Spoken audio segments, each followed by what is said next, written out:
Hi everyone, you're welcome to the Trillionaire Math. I'm Francis. Today, our goal is to find the derivative of absolute value of x by the definition of derivative. We're using the definition of derivative. Let's get into it. The problem we have says, given f of x is equal to absolute value of x, use the definition of derivative to find f prime. Okay, so now, but first, let's express f of x, that is the absolute value of x, further, and that's square roots of x squared. Next thing we need to do is let's state the definition of derivative, and it is limit as change in x approaches 0, f into bracket x plus change in x minus f of x over change in x.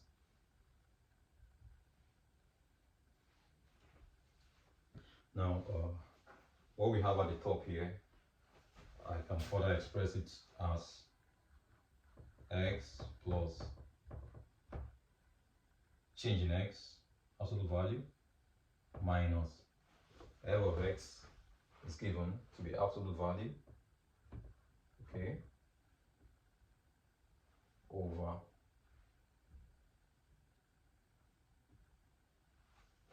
change in x. Don't also forget the lim.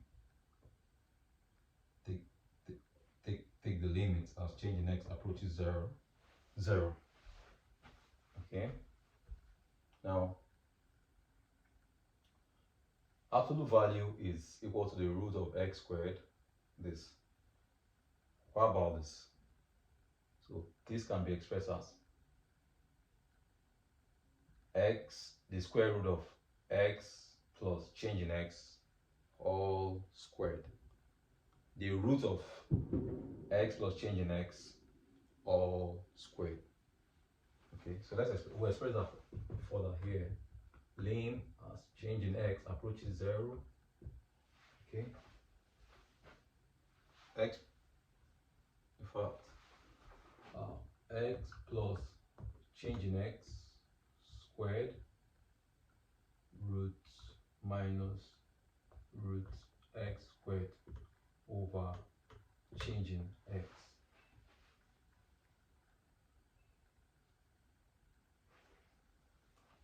So now, what do we do next? Take a look at what we have at the top here. We can evaluate this further by multiplying the top and the bottom with the conjugates.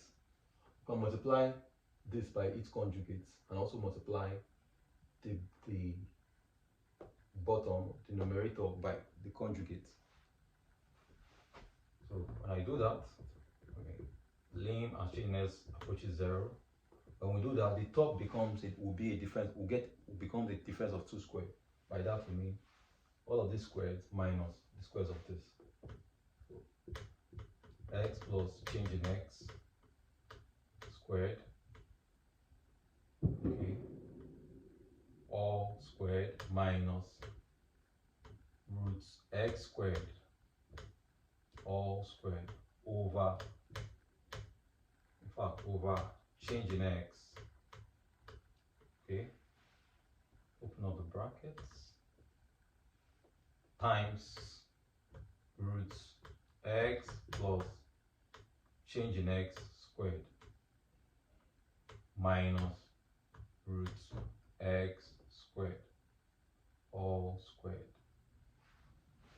Okay, no, not all squared, not squared. So that's just multiplying by the top and the bottom by the conjugates. You know, works out to be what the expression I have here. Now, what do we do next? This square cancel roots. This square will cancel the roots. Left with lim as change in x approaches 0. The top here will further can be expressed as x plus change in x squared. When I multiply x times x, that will be x squared plus 2x change in x plus change in x all squared. Okay, that's for this. Bring down minus, and we'll have x squared left. We'll have x squared here. Now for the denominator, for the bottom, it remains the same. Change in x times root x plus change in x, okay, minus root x squared. Okay. Now you realize it. Take a look at the top here. X squared minus x squared, that becomes 0. What's left here, we'll have change in x to be a common factor, and we can factor that out. Factoring that out, when you factor that out, this change in x will cancel this change in x. Okay, I won't cancel it just not to mess things up, but this cancels this, and we're left with lim as change in x approaches 0.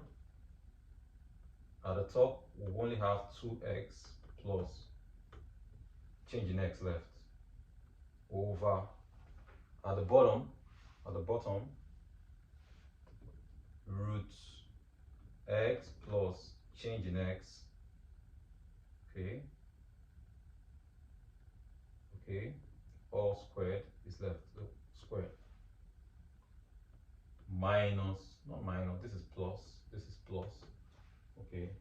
When we multiply what we have at the top, it will be this plus this, multiplying the top, and the same thing multiplying the bottom. So this will be plus, this will be plus. So x squared root x squared. Now take a look. From this point, we can take limits. Let's take limits. We'll take limit as change in x approaches 0. Okay. This would go to 0.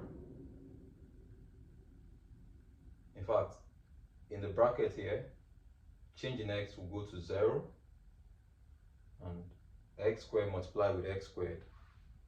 X multiplied with x, that's x squared. That's what we'll have that's what will be left here. But also, if you choose to express this x plus change in x, you would have x squared plus 2x change in x plus change in x all squared. The 2x change in x will go to 0 as you take limits. The change in x squared will go to 0 even faster, okay, by multiplying something very small with that will go to 0 even faster as change in x approaches 0. So with that said, what we'll have here would have haven't taken limit at change in x approaches 0, we'll be left with 2x over root x plus root x squared, yes, plus root x squared. Okay. And what can we say here? Here this will be 2x over 2 root x squared. You recognize that we have a common factor at the top and at the bottom, and that cancels. Hence, we have x over root x squared. So when you take x, the absolute value, okay, x prime of the absolute value of x, it's equal to what? X over square root x squared. Done.